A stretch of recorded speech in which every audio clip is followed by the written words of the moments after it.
Olá, muito bom dia. Muito obrigado mais uma vez pela sua companhia. Está começando mais um programa Agronegócio e eu desejo a você paz e saúde. E no programa de hoje nós vamos falar do mercado da soja no Brasil e nos Estados Unidos. Vamos mostrar também o mercado do boi gordo. Você vai ver como está o setor produtivo do leite.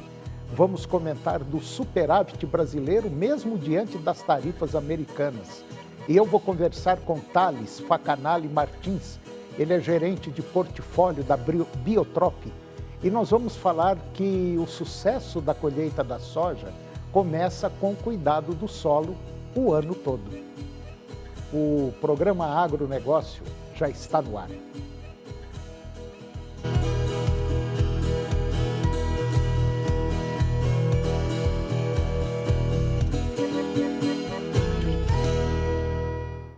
Eu começo o programa de hoje falando do mercado da soja no Brasil e nos Estados Unidos.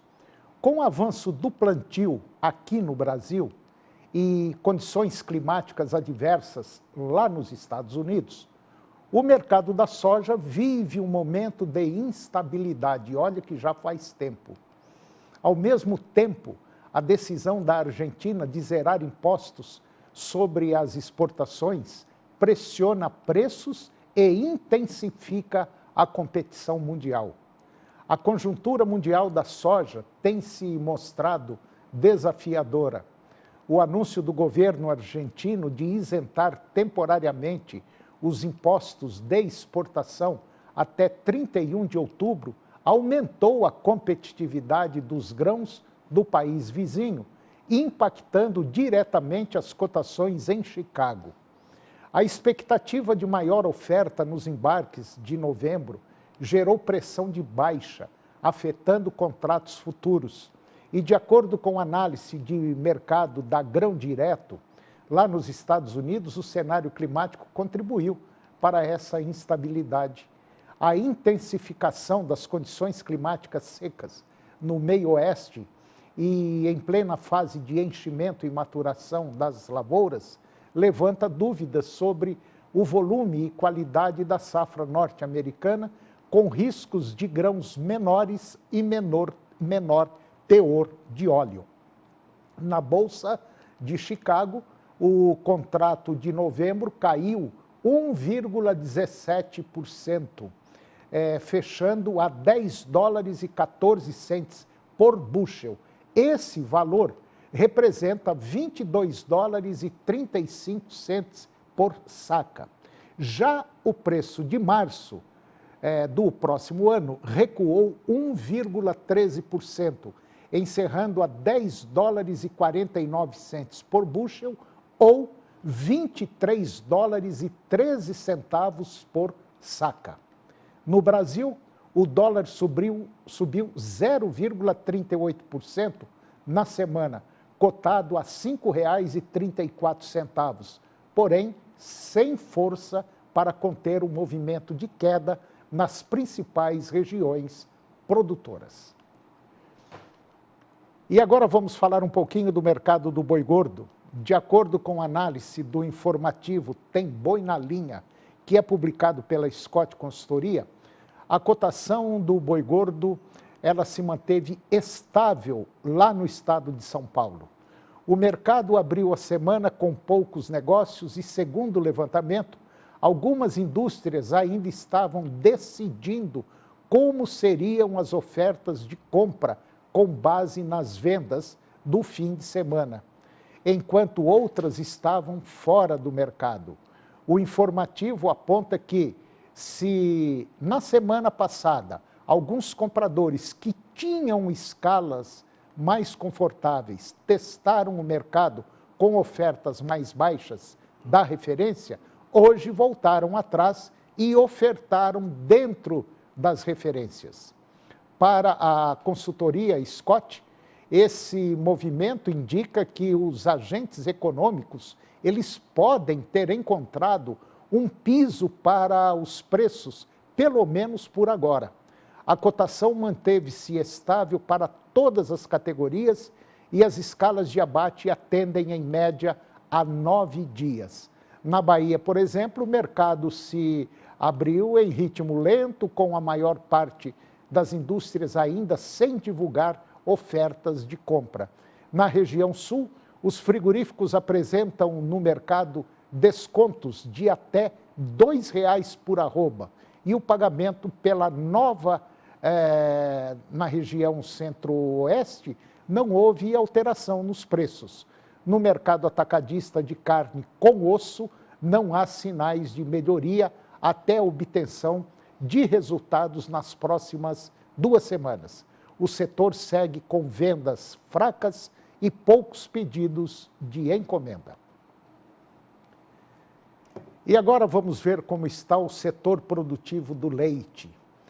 Com oferta em alta e consumo estagnado, o preço do leite cru caiu 3,2% agora no mês de agosto, na média Brasil, segundo dados do CPEA.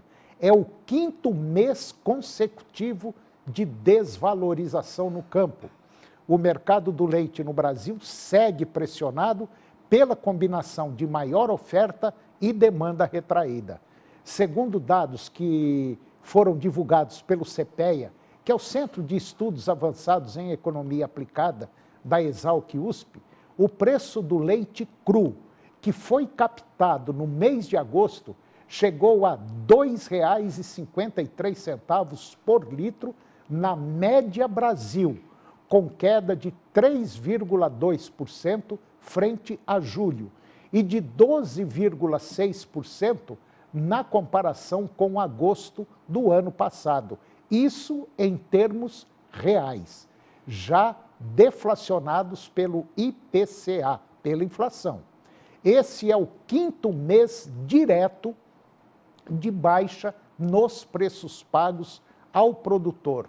E, como nós dissemos, reflexo direto do descompasso entre a produção crescente e o consumo interno decrescente.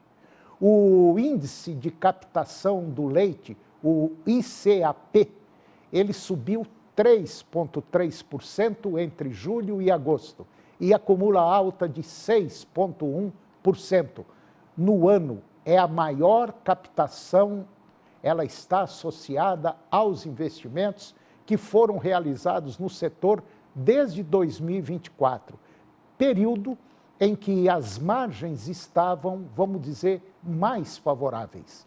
Apesar da retração nas receitas, os custos de produção seguem sob controle.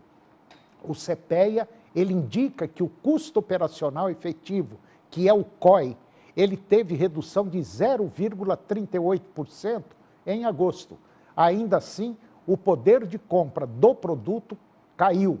Foram necessários 25,17 litros de leite para adquirir uma saca de milho de 60 quilos, 3,8% a mais que em julho. As importações e o mercado interno impactam os preços. A oferta elevada também é alimentada por volumes ainda expressivos de importações. Em agosto, o Brasil importou 165 milhões de litros em equivalente leite, apesar do recuo de 6,7% em relação ao mês anterior. Mas no acumulado de janeiro a agosto deste ano, as importações somam quase 1,450 bilhões de litros, apesar da queda também de 6% frente ao mesmo período de 2024. No mercado interno, a oferta robusta não encontra contrapartida no consumo. O setor observa que a demanda por lácteos segue estável ou em queda, o que contribui para a continuidade da pressão sobre os preços. Em agosto, os derivados também registraram retração e as cotações da mussarela e do leite em pó recuaram, enquanto o leite UHT, aquele leite de caixinha, apresentou estabilidade no mercado de São Paulo. e com a aproximação do período de maior produção sazonal, que é a primavera e verão, o setor projeta que a tendência de queda nos preços do leite se mantenha até o final de 2025. E essa combinação de oferta crescente de leite, custos relativamente estáveis e consumo enfraquecido deve seguir pressionando a rentabilidade do produtor e exigindo atenção redobrada na gestão da atividade. E agora vamos comentar do superávit brasileiro, mesmo diante das tarifas americanas. O Brasil registrou superávit comercial no acumulado de 2025, mesmo em meio à intensificação da guerra tarifária entre Estados Unidos e China, segundo dados do Ministério da Indústria e Comércio. No primeiro semestre, o saldo positivo ele foi sustentado pelo agronegócio e pelas exportações industriais em um cenário no qual tarifas entre as duas maiores economias do mundo já superam 100% em alguns setores. Entre os mecanismos que garantem competitividade, o destaque é o regime de drawback, que pode reduzir em até 18% o custo final das mercadorias e correspondeu a 75,3 bilhões de dólares em vendas externas em 2023, cerca de 25% do total exportado pelo país. A diversificação geográfica também tem sido decisiva, com barreiras adicionais nos Estados Unidos. Empresas brasileiras ampliaram embarques para a União Europeia e Sudeste Asiático. Países como Vietnã, Indonésia, Índia elevaram a demanda por commodities e manufaturados, enquanto a Europa tem absorvido produtos de maior valor agregado, como autopeças e bebidas.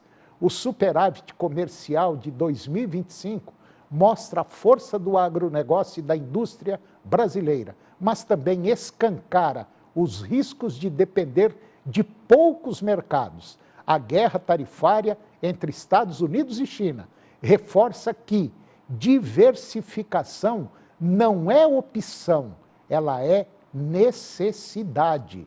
E segundo o especialista Tiago Oliveira, que é o CEO da Saigo, ele disse que regimes como o drawback, aliados à digitalização e à gestão cambial, são ferramentas decisivas para manter a competitividade.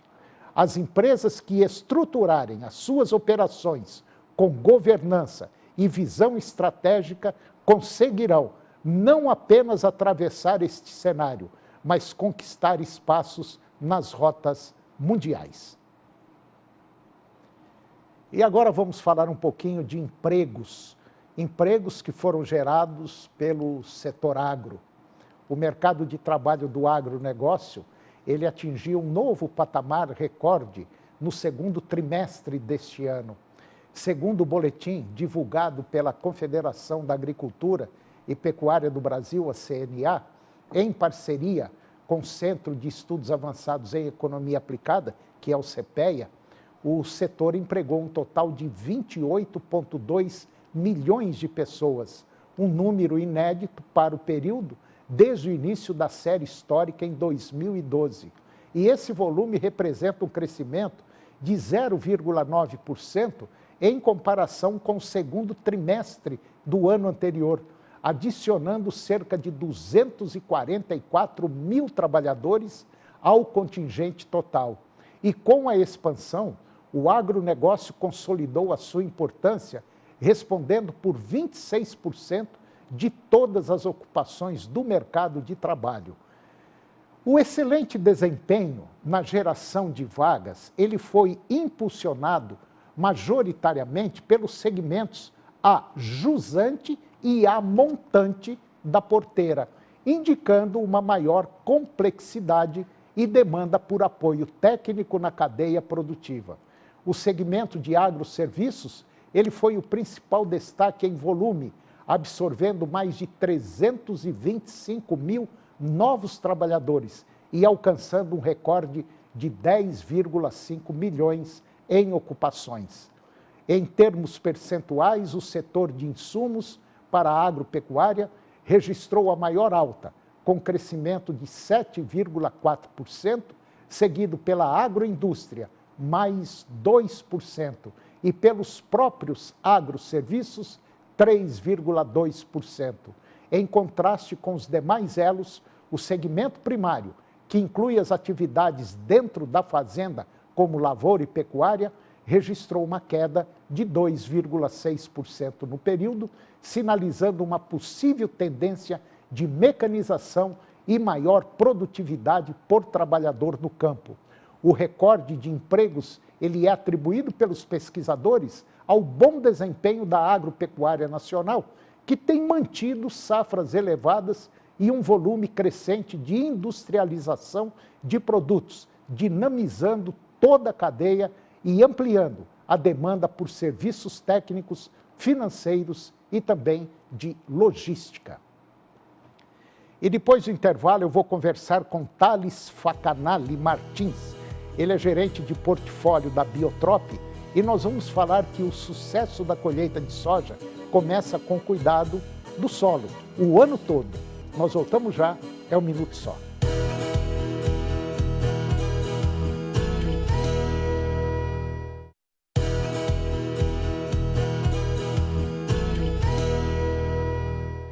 Nós estamos de volta e agora eu vou conversar com Thales Facanali Martins. O Thales, ele é gerente de portfólio da Biotrop e nós vamos falar de um item muito importante, um item que está, vamos dizer assim, eu não diria na moda, mas está já com um conceito muito bem formado, enraigado dentro da agricultura brasileira, que é o uso de produtos biológicos no solo. E para você ter uma colheita, vamos dizer, positiva, esse trabalho de solo, ele tem que começar, vamos dizer assim, ele tem que ser trabalhado o ano inteiro para você ter um resultado positivo. E esses produtos biológicos vêm de encontro com esse tema que nós vamos conversar agora. Thales Facanali Martins, muito bom dia, muito obrigado pela sua presença. É um prazer tê-lo aqui, está tudo bem? Tudo certo, Antônio. O prazer é meu. Bom dia a todos os telespectadores aqui que nos estão assistindo. É um prazer estar aqui com vocês. Ô Thales, hoje a empresa Biotrop, ela talvez seja uma das mais importantes do Brasil hoje.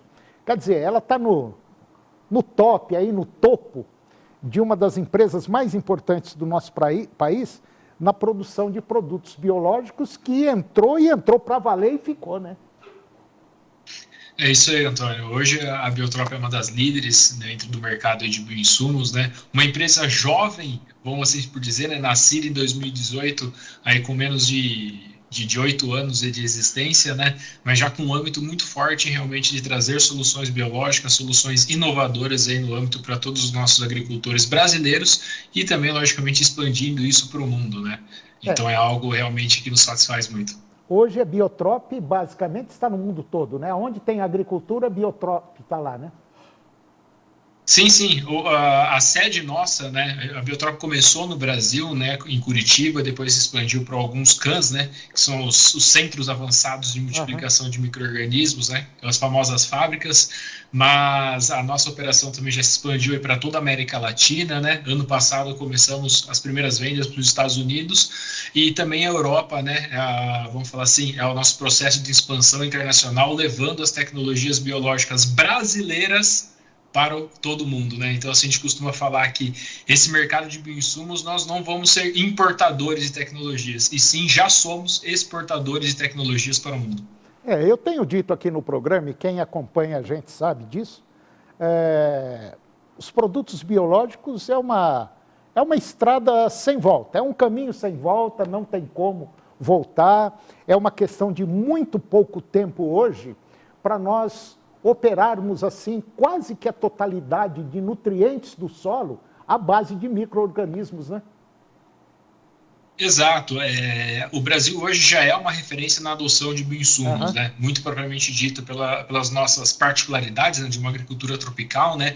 De ter necessidades, principalmente em rotação de ativos, né, de moléculas, ou até os problemas que a gente vem enfrentando ao longo do tempo. Eu sempre dou esse exemplo no caso da cigarrinha do milho, né? A cigarrinha do milho, ela só conseguiu ser contida com a introdução dos biológicos, né? E hoje, já 25% do mercado total da cigarrinha do milho já é biológico. Isso mostra que as tecnologias evoluíram muito e que o biológico chegou sim para ficar nesse segmento e, logicamente, não só do solo, né, que é a base, que é o alicerce de todo o agricultor, que é a base, vamos falar assim, para a geração da vida, né, que a semente vai germinar e vai trazer tudo mais, mas também indo para a folha e para os outros segmentos. E hoje nós já temos, assim, um portfólio muito grande de produtos, que inclusive produtos que podem ser associados com os produtos convencionais, né? E isso, as gerações dos produtos biológicos evoluíram muito, Antônio, com o passar do tempo, né? Então, os produtos antigos, né, tinham baixo shelf life, né, precisavam daquela cadeia refrigerada, e hoje já não é isso mais realidade, né?